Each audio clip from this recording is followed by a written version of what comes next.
আপনার লাগে যায় আরে দোস্ত দেখ সাথে একটা মাল লয়ে যেতেছে দোস্ত মার সামনে যাও তো। এদিকে আসো। কি হয়েছে বাবা, শুরু করলা?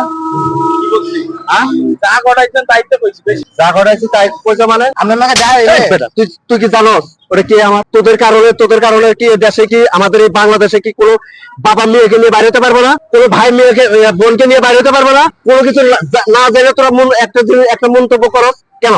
সে হচ্ছে আমার মেয়ে, আমি আসতেছি তার জামাইয়ের শ্বশুর বাড়ি থেকে আমার বাড়িতে নাইন নিয়ে এসছে। আমার মেয়েকে কি আমি নিয়ে যেতে পারবো না? তোদের জন্য মানুষ এই বাংলাদেশে এখন মানুষ আতঙ্কে থাকে। ভাই মেয়ে বোনকে নিয়ে বাইরে হতে সাহস পায় না, বাবা মেয়েকে নিয়ে বাইরে হতে সাহস পায় না। কে কখন কি না কি করে বসে তোদের মতো বকাটে পোলা। তোদের ঘরে কি বোন টোন নাই, মা বোন নাই? তোরা কি পারিবারিক শিক্ষা পাস নাই? পারিবারিক শিক্ষা কি জিনিস তোরা বুঝিস না? তোদের বাপ মা কি এসব তুই শিখাইলি? কথা কস না খা, এখন কথা কস না খা, এই কথা কস না খা, হ্যাঁ কথা কস না খা।